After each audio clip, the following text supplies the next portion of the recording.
Pendant un mois, c'est Speed Théâtre qui t'emmène dans les coulisses du Festival Off d'Avignon.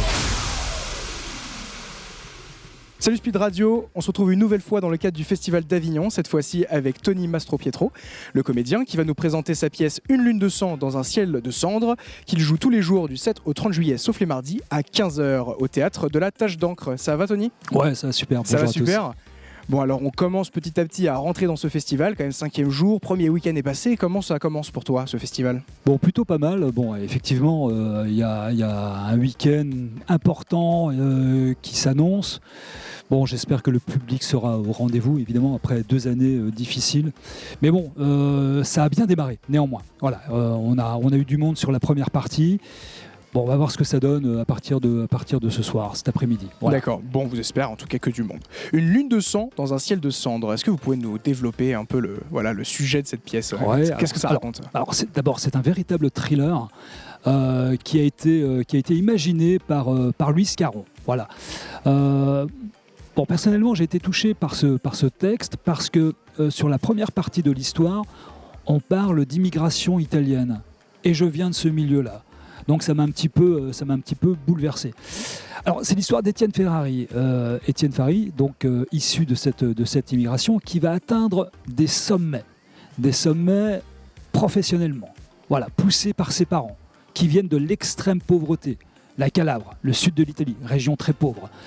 Donc il va atteindre des sommets, il va faire le tour du monde, il va aller de capitale en capitale pour faire du business. Son bureau, c'est un avion, c'est l'Airbus A320, ça c'est dit dans le texte. Et un jour, ce personnage va être viré de sa boîte. Et là, c'est la descente aux enfers. Et je raconte cette histoire. Alors c'est plein de rebondissements. On ne peut pas imaginer en fait ce qui va arriver à Étienne Ferrari. C'est vraiment, ça part dans une direction, on pense avoir compris, ben non, ça part dans une autre direction. C'est vraiment très bien écrit. C'est un des chefs-d'œuvre, je dirais, de Louis Caron. D'accord, c'est un seul en scène ? C'est un seul en scène. Tu es tout seul ? Comment on joue plusieurs personnages dans un monde aussi riche ?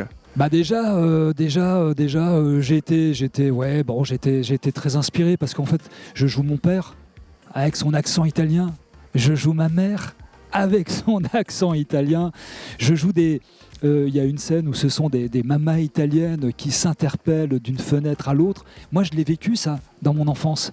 Je l'ai vécu dans mon quartier, quand les mamas elles s'appelaient pour inviter une autre maman à boire un café, etc.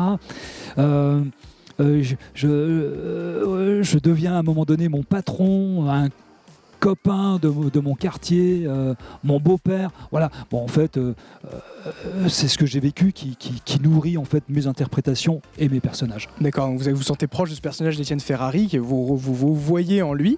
Proche sur la première partie. Sur la première partie, ah oui, bah oui. Heureusement. Mais justement, heureusement. Alors, vous avez dit, ça part dans une dimension tout autre, ça part dans une certaine folie, on parle même peut-être de mythomanie, on ne sait pas trop. On ne sait pas trop en fait, parce que... C'est quoi l'importance de cette ambiguïté justement dans la pièce ? C'est ça qui est intéressant en fait, parce que le spectateur s'interroge.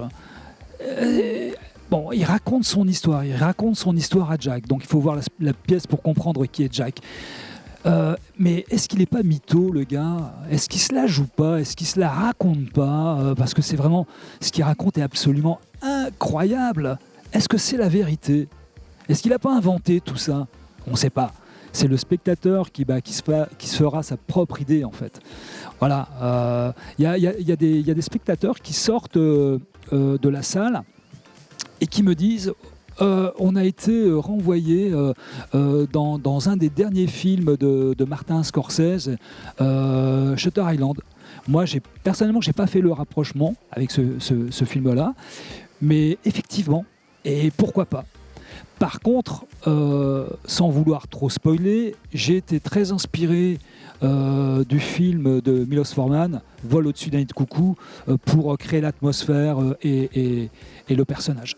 Mais alors, en quoi justement le message de cette pièce s'inscrit bien dans le contexte actuel? On a vécu quand même une grosse période triste avec le Covid, une période de silence encore plus pour le théâtre. Ouais. En quoi justement peut-être ça rajoute un côté dramatique ou encore plus justement dramatique à votre pièce, peut-être dans votre jeu, je ne sais pas. Non, Le personnage en tout cas, prend une autre dimension avec cette... non, pas forcément. Par contre, ça renvoie certainement, enfin pour certaines personnes, vous savez, être viré de sa boîte, c'est quelque chose qui peut vraiment arriver à n'importe qui. Et c'est toujours extrêmement difficile de s'en sortir. Généralement, ça arrive à une époque où on est trop cher pour la boîte, où on n'a plus les mêmes motivations. Faut se relever psychologiquement. C'est très compliqué. Donc j'imagine qu'il y a plein de personnes qui vont, et pas seulement que des hommes, attention, hein, hommes, femmes, qui vont se retrouver dans ce personnage, ou tout au moins dans cette situation où il faut se relever. Et certains, évidemment, ne se relèvent même pas, je dirais. Hein, voilà. Certains s'en sortent. Puis pour d'autres, c'est quand même beaucoup plus compliqué. C'est difficile. Alors justement, on passe d'une enfance pauvre, désordonnée, fragile, à une patron en tout cas, faire partie d'une multinationale importante. Est-ce que ça pose justement la question de c'est quoi la réussite finalement, puisqu'il y a cette tournant de dimension où justement on pose des questions s'il est mythomane. Est-ce que c'est un message aussi important de la pièce? Ouais, la réussite, en fait, il n'y a pas de réussite. La réussite, on sait si on a réussi à la fin de sa vie. Au cours de sa vie, on peut imaginer qu'on réussit, mais on n'en est pas certain. Il peut y arriver plein de choses qui bouleversent le cours de sa vie. Après le message, bon, je ne sais pas s'il y a véritablement un message. C'est surtout un texte qui profond, qui a été écrit pour bouleverser le public. Enfin, moi, je le vois comme ça en tout cas, et j'essaye de l'interpréter comme ça, être bouleversant, être captivant. Voilà. Bon, et donc toi, Tony, alors en tant que comédien, à la mise en scène, comment elle agit sur ta façon de jouer, comment elle te dirige? Comment tu es dirigé dans cette pièce qui est assez complexe finalement? Alors déjà, j'ai eu la très grande chance de rencontrer Stéphanie Slimani. J'ai rencontré Stéphanie Slimani à la suite d'une représentation du Journal d'un Fou, pièce qu'elle avait mis en scène. J'ai trouvé son travail absolument remarquable. J'ai beaucoup aimé son univers. Alors, Stéphanie est aussi marionnettiste. Ce qui m'a plu en fait dans ses propositions, c'est l'utilisation en fait de mon décor. Je le transforme en personnage, en décor. Voilà, donc au-delà de la direction, dans sa scéno, vraiment, j'ai trouvé que c'était très intéressant. En plus, c'est un total contre-pied à ce qu'a imaginé l'autrice. Voilà, je dirais pas, je vais pas dévoiler le lieu dans lequel ça se situe, d'accord. Je vais laisser le spectateur imaginer où on est précisément, mais c'est un véritable contre-pied. Voilà, c'est vraiment le travail avec Stéphanie a été vraiment très intéressant. Nous avons travaillé en résidence pendant 10 jours. Pendant 10 jours, on s'est pas quitté. 2 services par jour, on se quittait pas le soir pour parler du spectacle. Vraiment. Un très très beau travail de la part de Stéphanie, que je remercie du fond du cœur de m'avoir mis en scène dans ce beau spectacle. Alors c'est une pièce, on sent qu'elle vous touche beaucoup. C'est la première fois que vous la jouez à Avignon. Ouais. Ça vous fait quoi justement de présenter ce projet, de porter ce projet aussi beau et qui vous touche, qui a l'air de vous toucher beaucoup à Avignon? En vérité, cette pièce, moi je voulais la jouer absolument à Avignon. Hein. C'était mon projet initial, c'était de jouer une lune de cendre dans un ciel de cendre à Avignon. Alors je suis ravi évidemment d'être là, parce que ça fait un moment que je dois la jouer à Avignon. Je devais venir en 2020, tout était prêt évidemment. La situation, vous la connaissez, le festival a été complètement annulé. L'année dernière, j'aurais pu effectivement venir. Le problème, c'est que je suis tombé malade en avril et je me sentais pas physiquement de jouer cette pièce. J'étais un peu diminué, j'ai attrapé le Covid comme beaucoup de gens. J'ai eu du mal à m'en remettre, donc j'ai tout annulé, je suis pas venu.